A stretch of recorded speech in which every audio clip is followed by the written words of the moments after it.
Amén.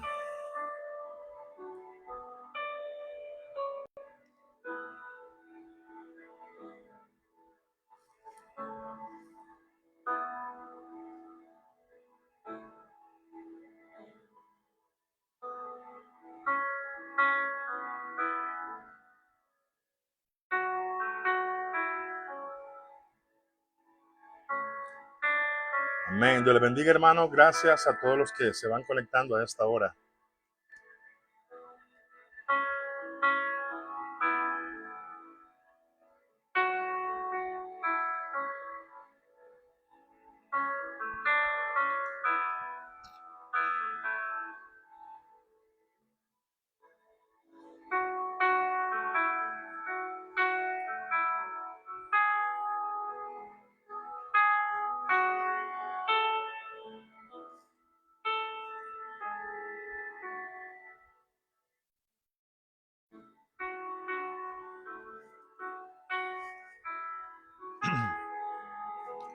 En unos segunditos, amados hermanos, damos inicio a nuestro estudio de esta noche, de este día jueves 2 de octubre ya.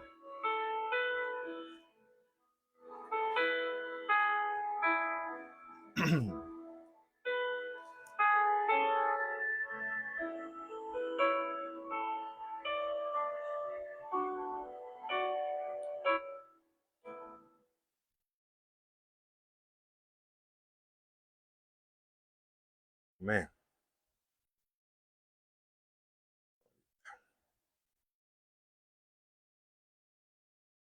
Amados hermanos, muy buenas noches. Dios les bendiga. Gracias por estar ya ahí pendientes de nuestro estudio. Continuamos con viviendo en su palabra. Eso es nuestro estudio precisamente para este día. Así que muchísimas gracias a todos los que ya se están conectando. Estamos estudiando una carta muy importante, pequeña, pero muy importante, como es la carta de Judas, con el tema que nos corresponde en esta. Es el quinto episodio de la serie de los peligros del creyente, perdón, episodio 29 del servicio de los jueves, pero es el quinto servicio, quinta reunión de los peligros del creyente, y es la parte 4 que estamos precisamente estudiando en el libro de Judas, y el tema para esta noche es precisamente descubriendo a los apóstatas, un tema muy importante, como lo hemos venido estudiando en los primeros versículos. Judas, una carta precisamente solamente de un capítulo, y que consta precisamente también de 25 versículos, pero vamos estudiándolos así uno por uno, deteniéndonos donde hay énfasis, a donde debemos de detenernos y estudiarlo para poder identificar todas estas cosas, los peligros a que los verdaderos creyentes estamos expuestos, los peligros a los que la iglesia hoy en día está expuesto, y muchas y otras cosas. Así que vamos a la lectura. Judas capítulo 1, ¿verdad? Versículo 4 y 5 dice: porque algunos hombres han entrado encubiertamente, los que desde antes habían sido destinados para esta condenación, hombres impíos que convierten en libertinaje la gracia de nuestro Dios y niegan a Dios, el único soberano, y a nuestro Señor Jesucristo. Mas quiero recordaros, ya que una vez lo habéis sabido, que el Señor, habiendo salvado al pueblo, sacándolo de Egipto, después destruyó a los que no creyeron. Vamos a orar, hermanos. Padre, te damos las gracias, oh buen Dios, por este tiempo una vez más que nos permites, oh Señor, en esta noche. Gracias, Señor, porque en tu voluntad, Señor, que es agradable y perfecta, nos permites poder reunirnos en este día jueves, Señor, de esta manera. Señor, gracias por los oídos que tú has prestado para que estén atentos, Señor, a este mensaje. Por cada uno de los hermanos que se interesan realmente, Señor, en poder entender todo esto, Señor, de la apostasía, de la cual, Señor, en los últimos tiempos ha venido, Señor, cobrando cada vez más fuerza.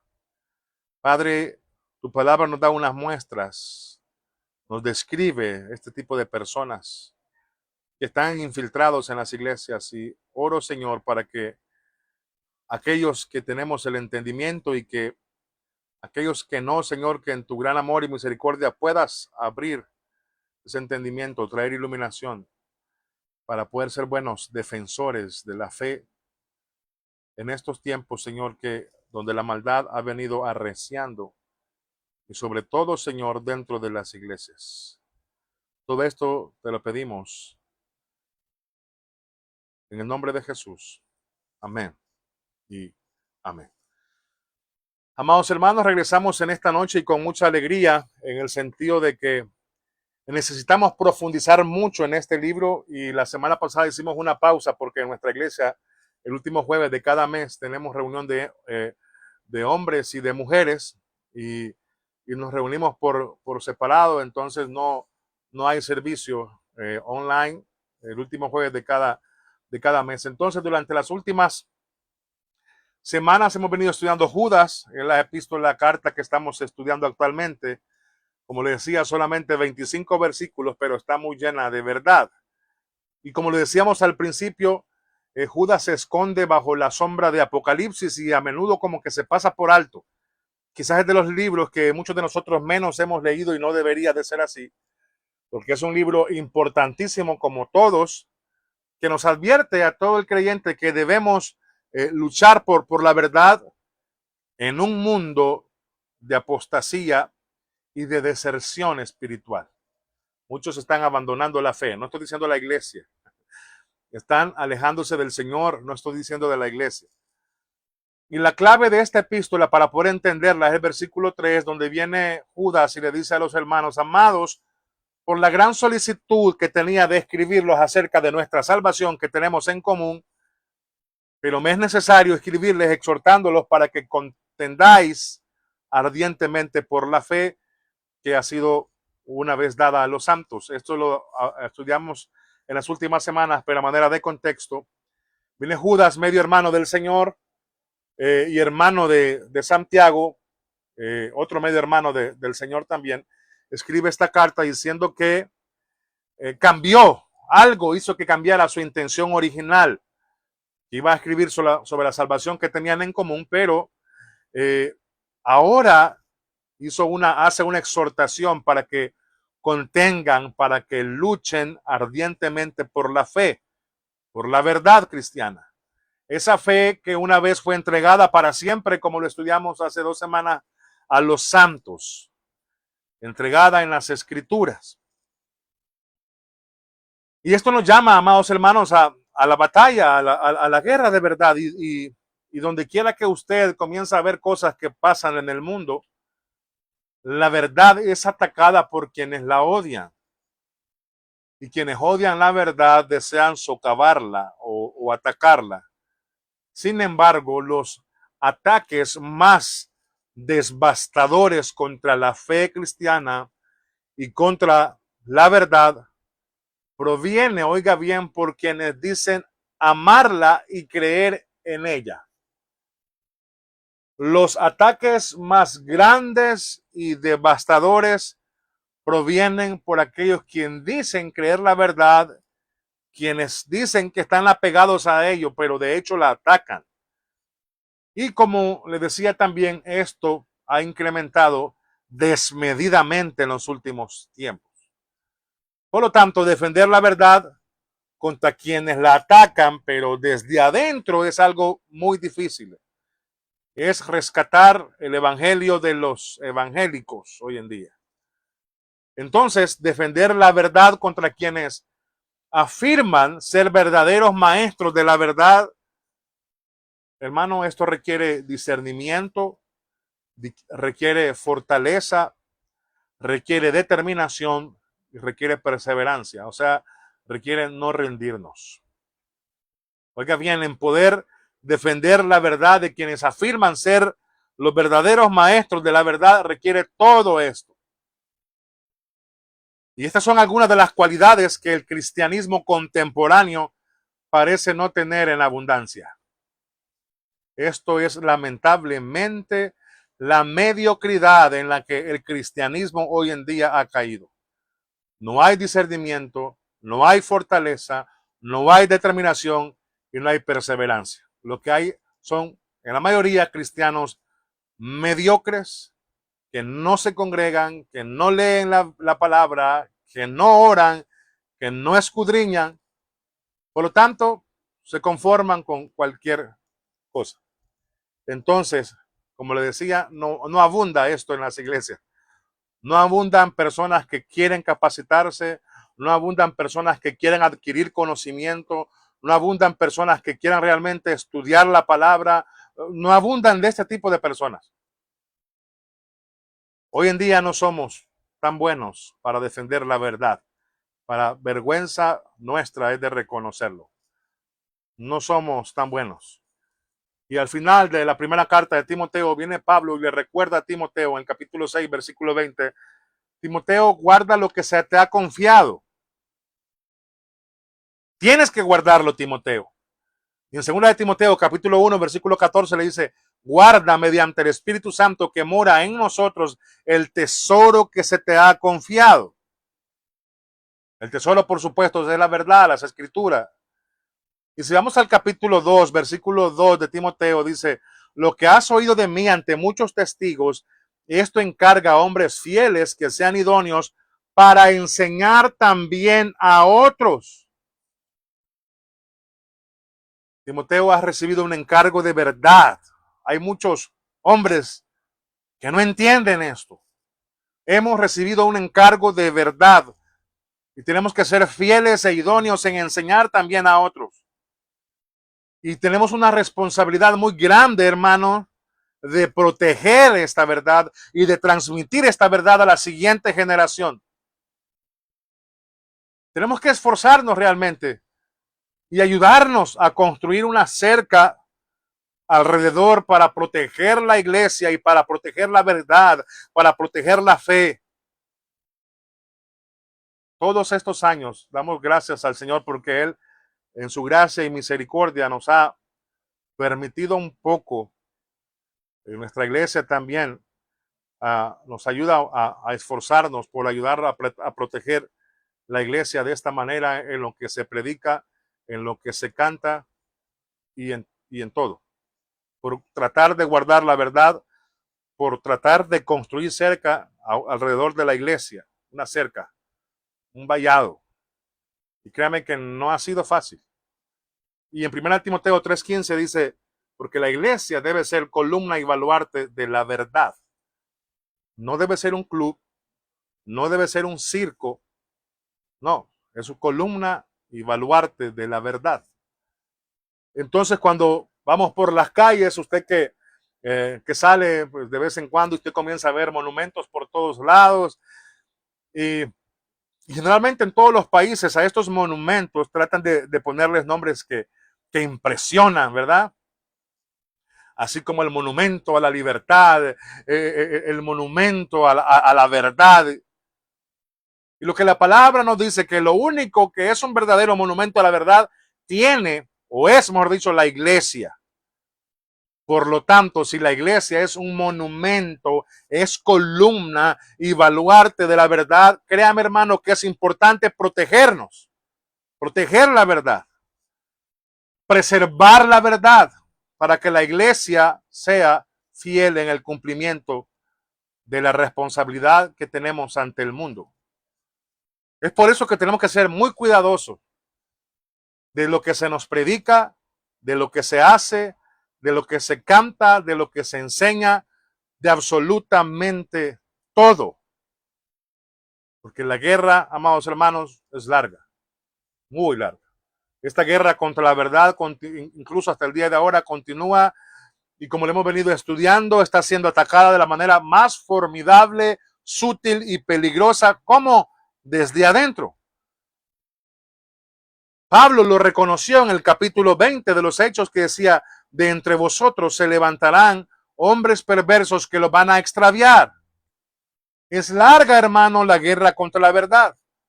Por supuesto, comenzó desde el jardín, cuando Satanás viene y engañó a Eva diciéndole que él era quien decía la verdad, no Dios.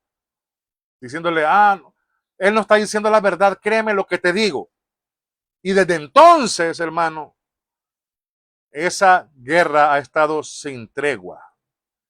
Y ahora viene Judas, escribe esta carta también, una carta importantísima para llamarnos, para dejar la mediocridad cristiana, para dejar la cobardía, para dejar la comodidad y comprometernos a proteger la verdad contra quienes la están ocultando o la están atacando. Por eso el versículo 4 dice que se han infiltrado personas sin ser notadas. Y en el versículo 12 también aquí en Judas dice, estos hombres son los que son arrecifes ocultos en sus ágapes, festejan como ustedes, con ustedes. O sea que están dentro de la iglesia, hermano. Están en la comunión, están en la mesa del Señor, están en el servicio, se han infiltrado. Por eso es que la parte más peligrosa de la batalla se libra desde dentro de la iglesia contra los apóstatas que se dicen ser cristianos, pero no tienen el Espíritu Santo, tampoco la salvación. Así que gloria a Dios que le permite a Judas que escriba esta carta, obviamente por el Espíritu Santo, para ayudarnos en esta batalla. Y nos presenta aquí a los apóstatas en el texto que tenemos ante nosotros, versículos 4 y 5.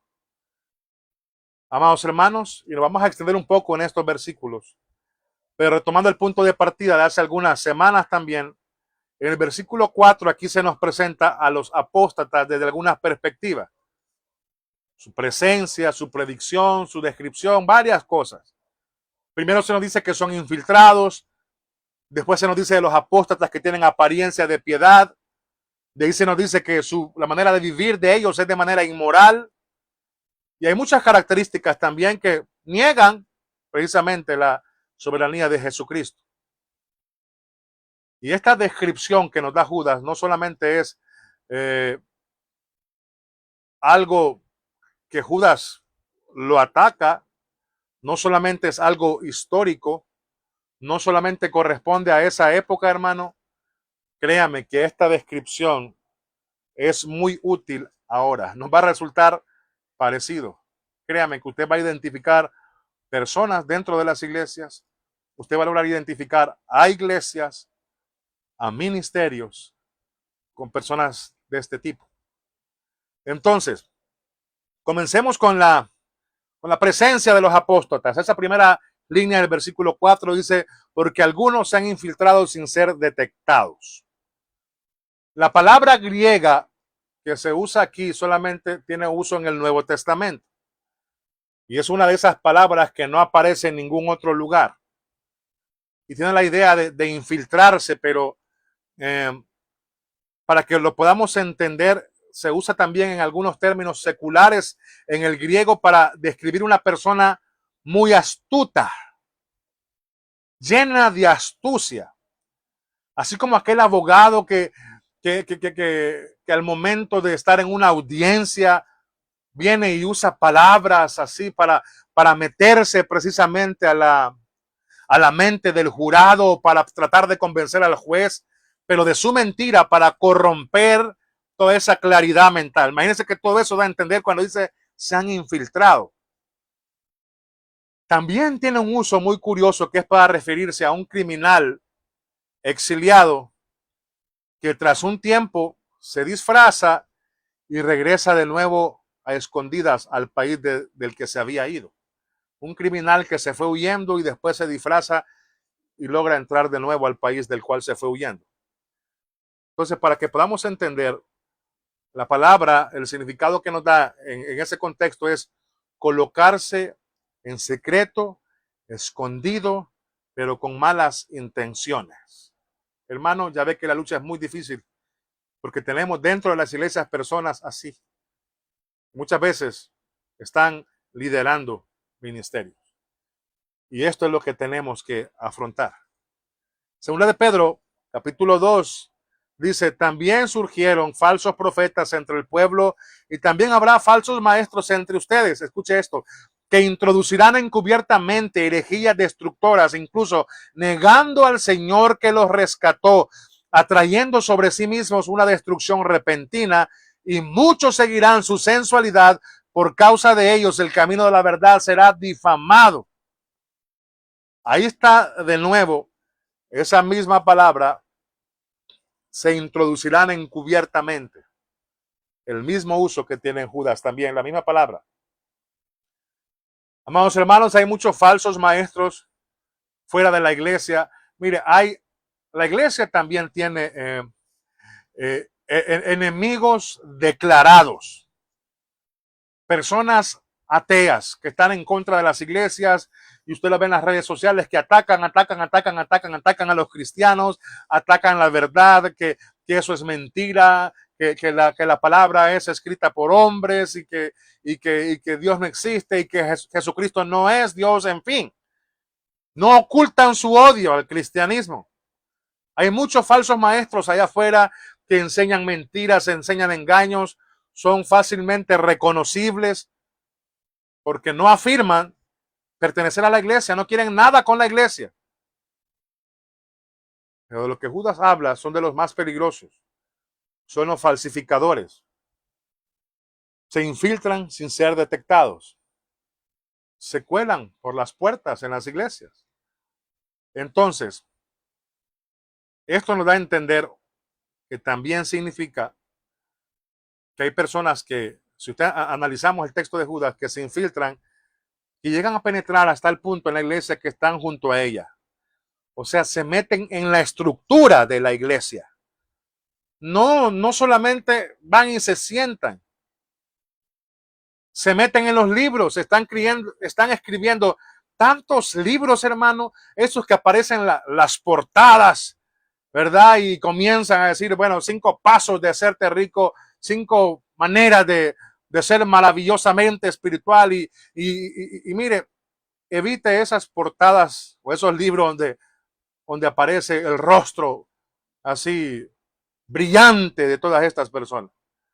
Por eso le digo, se meten en los libros, están en las radios predicando, están en la televisión predicando, están dentro de los seminarios, están en los púlpitos, están en las universidades. En cualquier esfera que fuera posible, se han infiltrado, hermanos. Y están llevando a cabo esta devastadora corrupción desde adentro. Estaban presentes en los días de Judas, siguen estando presentes en el día de ahora. Satanás siempre siembra su cizaña entre el trigo. Siempre habrán falsos hermanos, siempre habrán apóstatas. Entonces, observe ahora que se le llama aquí ciertas personas. ¿Qué dice el versículo 4? Porque algunos hombres han entrado encubiertamente. Ciertas personas, algunos hombres. Bueno, está hablando de apóstatas. No sabemos específicamente quiénes eran, porque realmente no nos importa saber qué herejía existía en ese momento, pero sí eran apóstatas. No conocemos tampoco con exactitud el alcance de esa devastación de la enseñanza que ellos daban, pero aquí le llama algunos. Hermano, a mí esto me resulta interesante porque en cierto modo eso encaja con su forma de entrar. Aparecen sin mayor alboroto, sin título ni identificación al principio, hasta que se imponen. De repente están liderando. De repente se les ha dado a los privilegios. Y a la iglesia cristiana, hermano, comenzó a manifestarse en el mundo, habiendo poderes afuera listos para aplastar la iglesia. Bueno, Jesús decía, miren, los van a arrestar, los van a llevar a juicio, los van a meter en prisión, los van a matar, porque hay quienes odian la verdad y quieren aplastar la iglesia. Pero hermano, con el tiempo, el enemigo se adentró. tratando de devorar a la iglesia desde adentro. Como siempre lo hemos predicado y lo hemos dicho en varias ocasiones también, hay tantas iglesias que oran para echar fuera a Satanás y muchas veces lo invitan a sus púlpitos. Los tienen en sus alabanzas, lo tienen en sus enseñanzas. Libertinos como gusanos criados así en el cuerpo que buscan devorar siempre las entrañas y comerse el corazón, haciendo que la gente se desvíe de la verdad, haciendo que la gente se corrompa, hacen que se pierda la comunión, llaman a la adoración pero a su manera, hacen que la adoración se convierta en una farsa. Y viene la iglesia entregándose a fábulas y locuras que ni saben qué es lo que canta, que piensan que están agradando a Dios y lo que están haciendo es aumentando que Dios aborrezca lo que está pasando.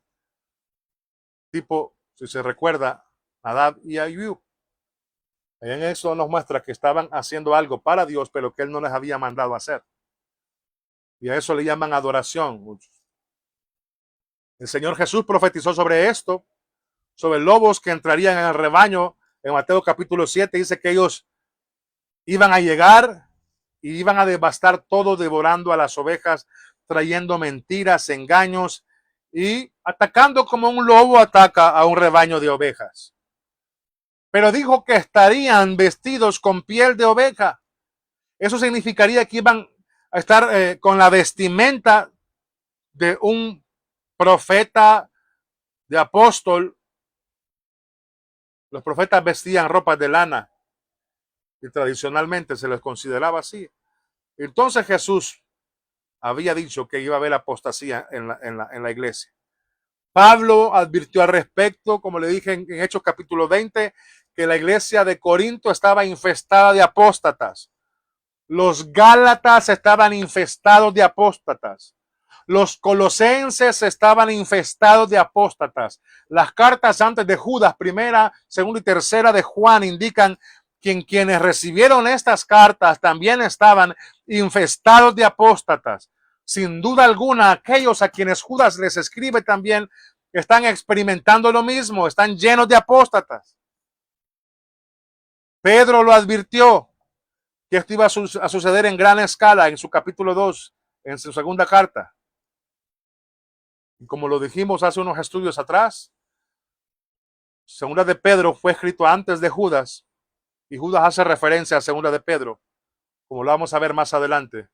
Por lo tanto, hermanos, Jesús lo advirtió, Pedro lo advirtió, Pablo también, Juan también lo advirtió, y Judas dice, hermanos, por favor, ya está aquí, ya están dentro. Por favor, este es un llamado alarmante a defender la verdad ardientemente.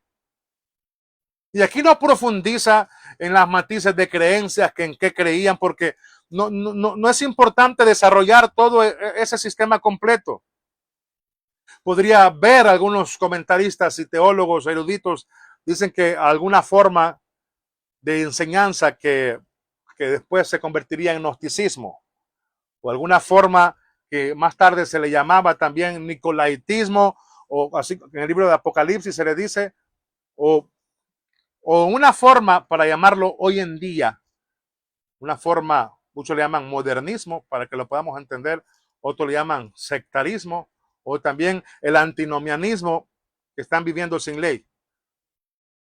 Una especie de negación de la persona de Jesucristo. Quieren hacer las cosas a su propia manera en la iglesia. Entonces, para que sepamos que solo se trataba de algunas personas, no vamos a definir realmente qué era lo que estaban haciendo, porque lo que importa no es tanto lo que enseñan, eso ya sabemos que es falso, sino lo que están atacando la verdad. Judas pudo haber sabido quiénes eran, qué era lo que enseñaban, pero no lo dice. Da algunas pistas muy buenas y el alcance que todo esto tenía, que lo vamos a ver en breve. Así que lo primero que hay que entender sobre la apostasía es esto, que los apóstatas penetran, se infiltran, entran en la iglesia, toman privilegios donde causan grandes daños.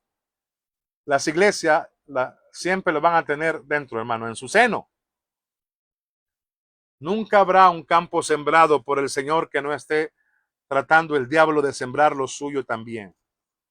Siempre habrá cizaña. Y como la apostasía está presente a tal punto que ha penetrado la vida de la iglesia, pues la batalla, hermanos, la tenemos en nuestro interior. La batalla la tenemos en nuestro interior. ¿Sabe que sí, es muy bueno el evangelismo, ir allá afuera y predicar la palabra a aquellos que necesitan también, pero de igual de importante, hermanos, es aquellos que están dentro de la iglesia, que están escuchando la palabra, pero no la están viviendo. No son salvos, no son cristianos.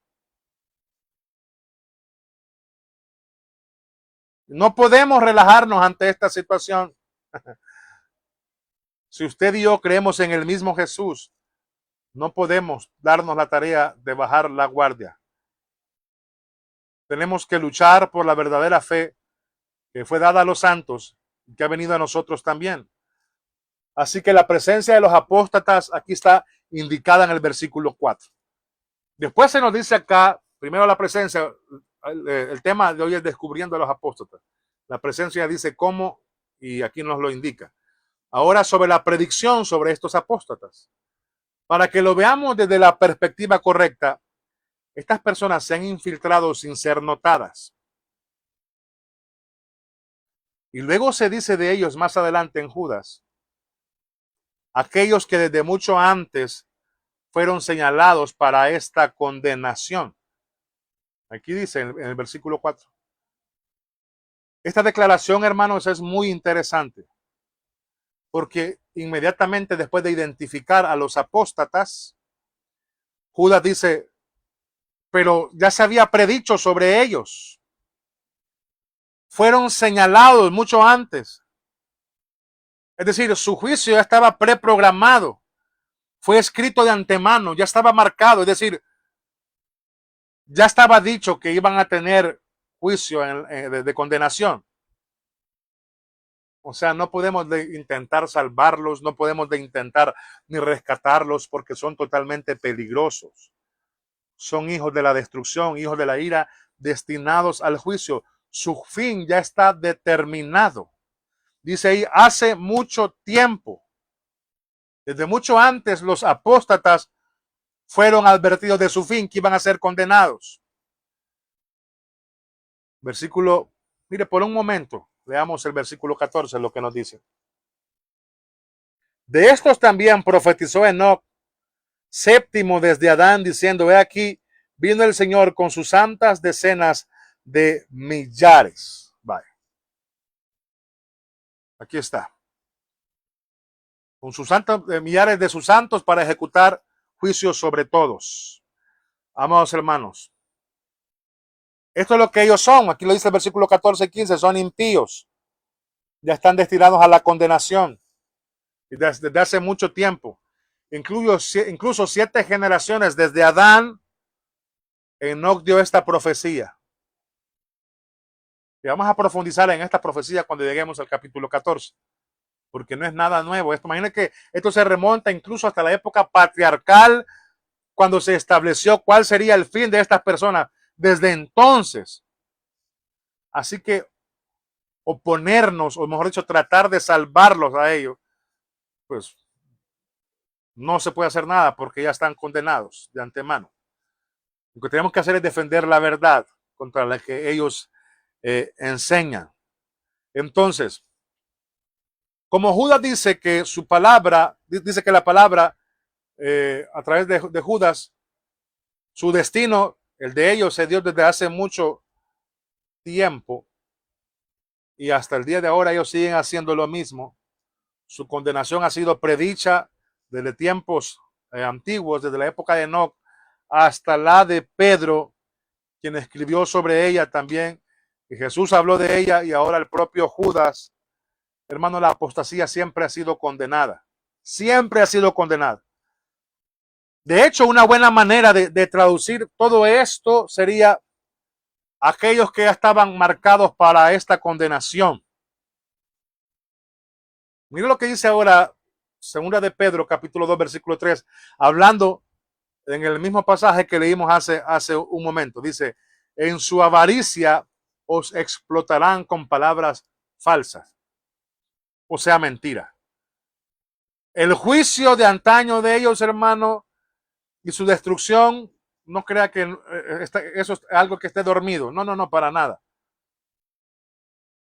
Porque si Dios no perdonó a los ángeles cuando pecaron, sino que los arrojó al infierno y los entregó a fosos de oscuridad reservados para el juicio, y si Dios no perdonó al mundo antiguo, sino que preservó a Noé, pregonero de justicia, con otras 7 personas cuando trajo el diluvio sobre el mundo de los impíos, y si Dios condenó a la destrucción a las ciudades de Sodoma y Gomorra, reduciéndolas a cenizas, habiéndolas puesto de ejemplo para los que habrían de vivir impíamente después. Hermano, ¿por qué leyó esa parte de la escritura? La cuestión es que si Dios hizo todo esto con quienes se apartaron de la verdad, puede estar seguro que va a cumplir la misma promesa a todos los apóstatas a lo largo de la historia. Porque el juicio no es inactivo y la destrucción no duerme. Sigue el Señor destruyendo todo esto. La perdición les espera. Ese veredicto se dictó desde hace mucho tiempo. Isaías escribió sobre esta condenación de los apóstatas en Isaías capítulo 8, capítulo 9 y también en su capítulo 47. Jeremías también escribió sobre esta condenación en Jeremías capítulo 5 y también el capítulo 14. Sofonías también. Muchos profetas, Oseas, hablaron sobre este juicio. Así que Judas nos dice, hermano, miren, levántense para guerrear, para contender ardientemente por la fe contra estos apóstatas que están presentes dentro de la iglesia, llamándose cristianos, y no duden en atacarlos, no duden en desenmascararlos, no duden en decirles las verdades. De todos modos están destinados a la condenación. Es más, ¿sabe lo que nos dice la palabra? Cuando ustedes los desvelan, cuando ustedes los describen, están haciendo la obra de Dios, defendiendo la verdad. No tenemos que andar con rodeos, no tenemos que contenernos. Ellos ya están condenados a la condenación, valga la redundancia, destinados a la condenación. Ahora esto nos lleva a un tercer punto que plantea aquí, desde la presencia de estos apóstatas, la predicción de ellos que ya están destinados a la condenación, llegamos a la descripción y nos da una idea más o menos general aquí en el 4.º versículo. Típicamente los describe como personas impías, obviamente. Y como leímos antes en el versículo 15, él amontonará impíos sobre impíos, o sea, son personas impías. Para poder entender e iniciar la caracterización de estas personas, ellos están sin Dios, son impíos. Dentro de las iglesias, en cargos muy fuertes muchas veces, pueden afirmar pertenecer a Dios, pueden afirmar ser representantes de Dios, hablar en nombre de Dios. Sin embargo, la palabra en Judas dice que son impíos. Como dice el versículo 15, bueno, esta es una característica dominante, no conocen a Dios. Y como resultado de que no conocen a Dios, entonces su corrupción es manifiesta. Y Judas nos presenta algunos frentes en los que podemos ver realmente cómo se manifiesta lo impíos que ellos son. Primero es en el carácter, segundo es en la conducta y tercero es en el credo, en los que ellos creen. Judas nos muestra algo tan hermoso. El carácter de los apóstatas, nos muestra la conducta y nos muestra el credo, lo que ellos creen. Por eso es importante, hermano, estos estudios de los jueves. En cuanto a su carácter, bueno, se caracterizan como impíos. Son pervertidores de la gracia en cuanto a su conducta. y son negadores de Cristo en cuanto a su credo. Impíos, pervierten la gracia y no creen en Jesucristo. Entonces, estos tres pensamientos reaparecen más adelante en el versículo 11 también, que dice que han seguido el camino de Caín. Caín ilustra la impiedad. Después dice que se han precipitado en el error de Balaam. Balaam representa la perdición y perversión de la gracia de Dios. Y dice ahí que han perecido en la rebelión de Coré. Coré ilustra el rechazo de un líder designado por Dios, una imagen del Mesías. Caín, Balaam y Coré. Entonces, impíos, pervertidores de la gracia y negadores de Cristo. Veamos entonces el carácter de estos apóstatas. En el término griego son asebeia, que es decir, impíos. O sea que no adoran a Dios ni tienen conexión con Dios. Hermano, tenga en mente que estas personas están dentro de las iglesias. Están enseñando, muchas veces están cantando, muchas veces son líderes, muchas veces le están enseñando a los niños y muchas veces ahí están. Impíos, no adoran, no tienen conexión con Dios. Se refiere entonces a una total falta de reverencia hacia Dios. Por cierto, los primeros padres de la iglesia usaban asebeia para referirse a ateos y herejes. Eso significa que estas personas no tenían ningún temor a Dios, ni tampoco le adoraban. No tenían reverencia a Dios, no tenían ningún temor, no aman, ni siquiera adoran a Dios, simplemente se dedican a la religión. Son lo que dice el versículo 15, impíos, impíos, impíos. Y el versículo 18 dice que son los burladores que siguen sus propios deseos de impíos. Ahora fíjense, estas son personas realmente impías, están en la iglesia, están en iglesias de diferentes denominaciones, están en seminarios enseñando, están enseñando en las universidades que dicen ser cristianas, clérigos por todas partes que dicen representar a Cristo y ser cristianos. Algunos otros se conocen como teólogos liberales, otros niegan las verdades del evangelio, otros están abusando de menores, otros están trasquilando las ovejas, pero todos hablan de Dios, de Jesús, del amor, de la palabra, de la Biblia, pero son impíos en cuanto a su carácter, o sea, sin Dios, sin reverencia y sin temor.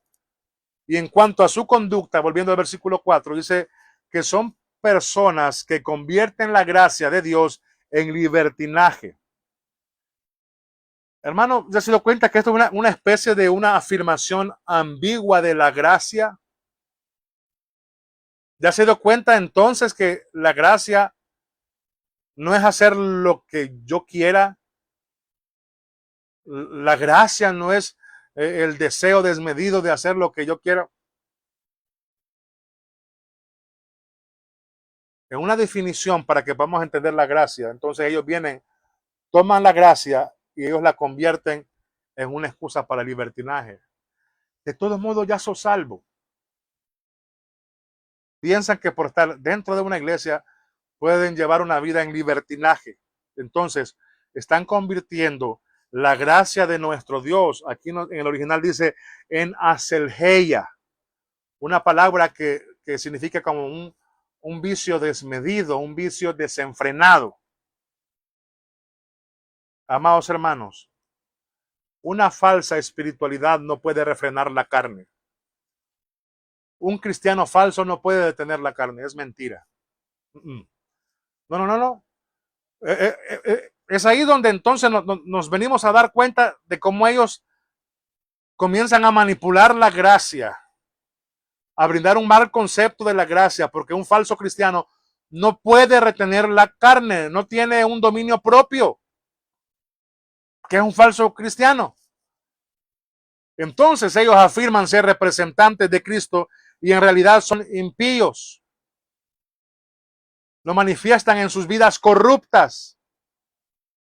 Gálatas 5:19 dice, las obras de la carne son evidentes inmoralidad, impureza, y aquí está la misma palabra, sensualidad o aselgeia. Claro, habla de una persona que no es redimida, hermano, que solo piensa en la carne, en la carne, en la carne, en la carne, en la carne. Una persona impía, una persona vacía de Dios que no tiene a Cristo. Por lo tanto, si no tiene a Cristo, tampoco tiene al Espíritu Santo ni tiene al Padre, ¿qué le queda? Pues solamente la carne. La carne incitada por Satanás, que se complace o persigue sus propios deseos, una carne inducida por el mundo que se caracteriza por inmoralidad, impureza y sensualidad. Por eso no me sorprende en absoluto que miles y miles pastores, sacerdotes, los falsos llamados apóstoles, los falsos llamados profetas, muchos de los que se han indicado hasta ahora y miles se comportan con estos actos horrendos de inmoralidad. Son ejemplos clásicos de personas que están total y absolutamente sin Dios, intentando llevar a cabo un engaño como si realmente representaran a Dios y realmente están sirviendo a su carne. Un libertinaje. Por lo tanto, siempre pervierten la gracia. Amados hermanos, convierten la gracia de Dios en libertinaje. ¿Sabe qué? Cuando usted va a confesarse en la iglesia católica, usted dice, no, lo que usted ocupa nada más es rezar una pequeña oración y ya, repetirlas tantas veces y ya estuvo. Ya con eso usted puede sentirse aliviado.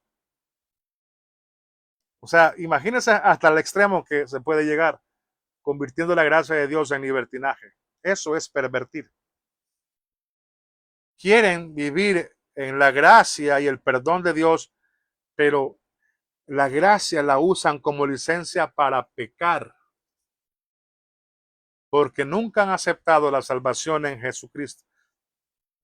Por lo tanto, son apóstatas porque han abandonado la verdad, la han rechazado y así se ven obligados a pervertir lo que creen que es la gracia de Dios, en una excusa para una inmoralidad visible. Esa es la palabra aselgeia. Entonces, lo que menciona aquí, para hablar un poco sobre esta palabra, porque el adjetivo corresponde a aselges. La mayoría de hombres y mujeres, hermanos, cuando pecan, buscan disimular su pecado. Lo hacen a escondidas, lo hacen de noche, buscan precisamente el extravío geográfico, se van para otros lados, ¿verdad? Pero tienen suficiente conciencia, al menos para sentir vergüenza. Tienen suficiente respeto por lo que comúnmente nosotros llamamos decencia. Y tienen un deseo de guardar una buena reputación, porque no quieren ser descubiertos. Así como el gerente de la empresa o el director o aquel siempre cuando va a otros lugares busca la manera, ¿verdad? Porque quiere todavía guardar una buena reputación. Pero el aselges es el hombre que está tan perdido en el honor, ni siquiera tiene decencia, es indiferente a la vergüenza, que no le importa quién vea su pecado, no le importa quién sepa su inmoralidad. Si lo sabe Dios, que lo sepa el mundo. No se lo quiere ocultar a nadie. A nadie. De hecho, lo alardean con arrogancia y con orgullo. Cometer actos desvergonzados, y no importa quién se dé cuenta. Y luego se toma la libertad que cree que le corresponden bajo la gracia y la pervertidad para justificar su propio pecado.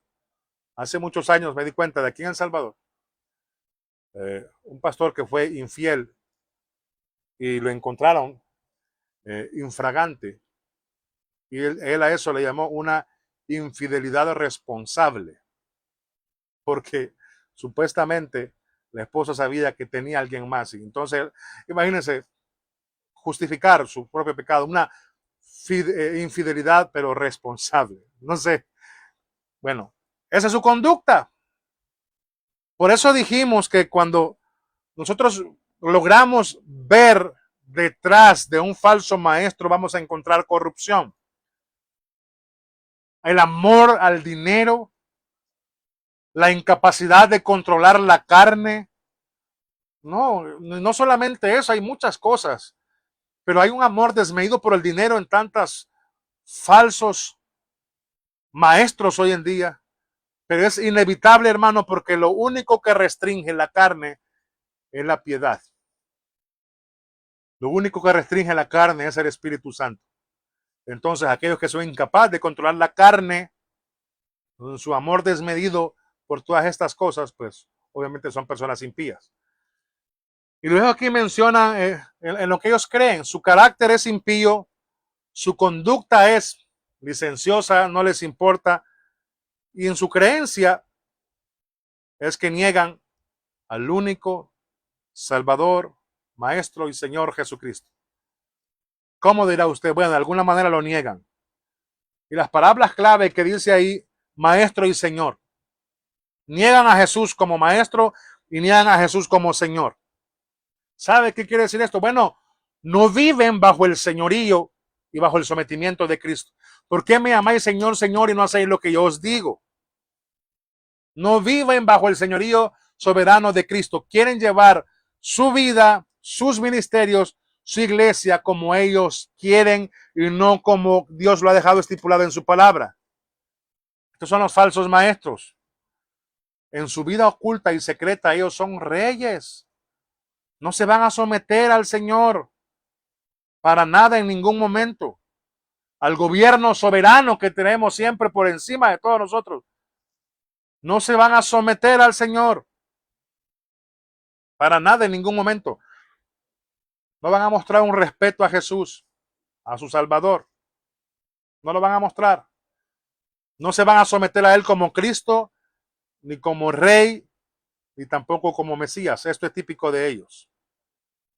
Impíos en cuanto a su carácter, por lo tanto, y son inmorales en cuanto a su conducta, y también son herejes en cuanto a lo que ellos creen, porque tuercen y pervierten las enseñanzas sobre Cristo, permitiendo cosas en la iglesia que Dios no ha mandado hacer y prohibiendo cosas que Dios sí ha mandado hacer.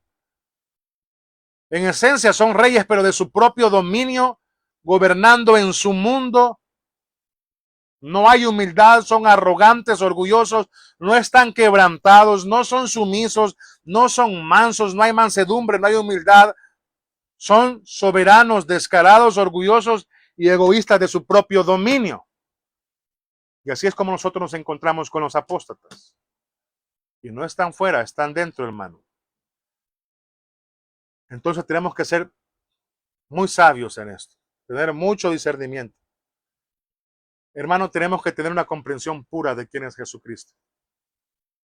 Créame que en nuestra iglesia estamos haciendo todo lo posible, lo humanamente posible, para que cada uno de nuestros hermanos puedan conocer la verdad.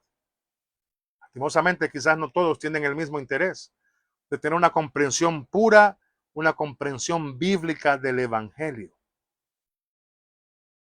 Y cuando nosotros tenemos una comprensión pura y bíblica del Evangelio, lo demostramos a través de una vida en mansedumbre, una vida quebrantada, una vida inclinada, sometida, una vida en sumisión ante el señorío de Cristo. Yo le invito a que usted comience a congregarse, si no se congrega todavía, o rodearse de personas en quienes viven una vida muy parecidas a la de Cristo, en rectitud y en pureza. Busque realmente a personas que se caracterizan por ser adoradores, que sean temerosos de Dios por sobre todas las cosas y que desean honrarlo y reverenciarlo. Teniendo cuidado con aquellos que no pueden controlar la carne, con los que son amadores de riquezas, de dinero, amadores de lo material, con las personas que son orgullosas. Para terminar, Tito, en su capítulo 1, versículo 16, Pablo escribiéndole a Tito, en el libro de Tito los describe de esta manera: profesan conocer a Dios, pero con sus hechos lo niegan, siendo detestables y rebeldes e inútiles para cualquier buena obra. Este es un lenguaje fuerte. Detestables, desobedientes e inútiles para cualquier buena obra. Hermanos, con razón Judas estaba tan preocupado.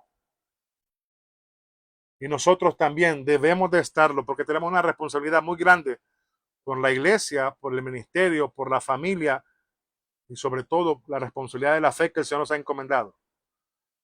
La iglesia hoy en día tiene que ser un testimonio vivo de la justicia de Dios y de preocuparnos por defender la verdad. Algo que nunca va a terminar. Por eso es una lucha diaria.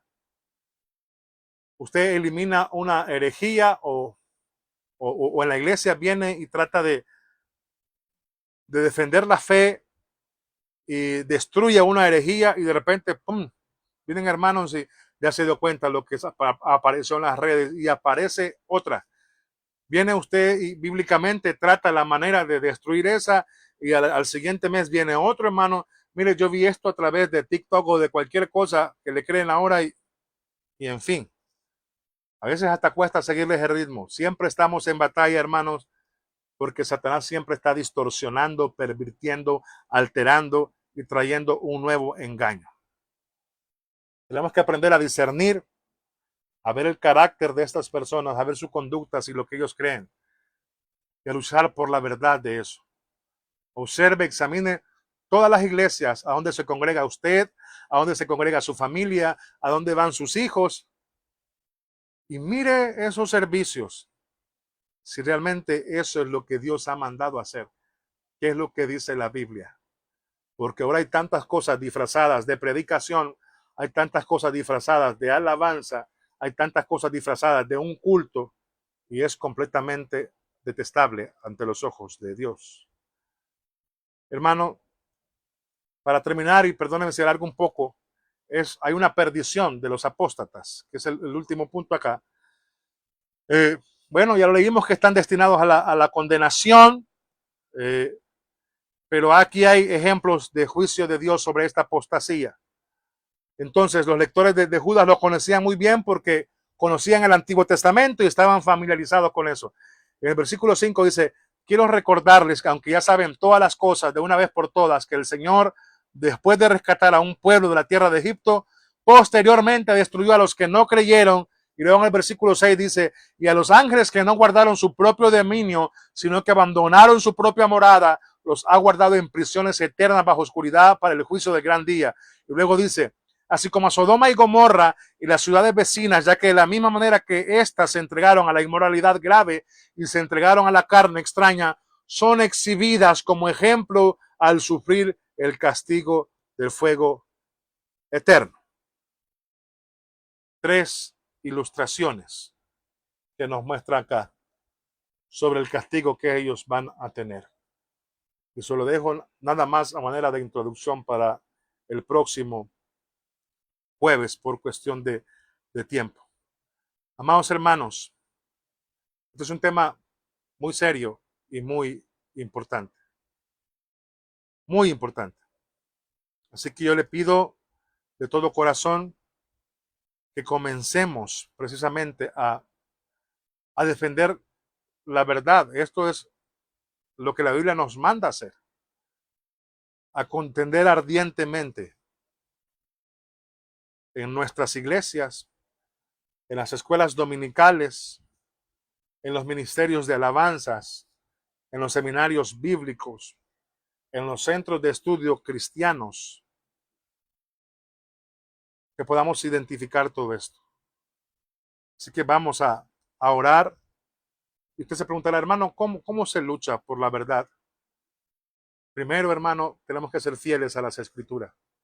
Sea fiel a la escritura, conozca su Biblia, lea su Biblia, pero escudriñe la Biblia y sea fiel a ella. Eso es lo primero que tenemos que hacer para luchar con la verdad. Conocer la Biblia y ser fiel a ella.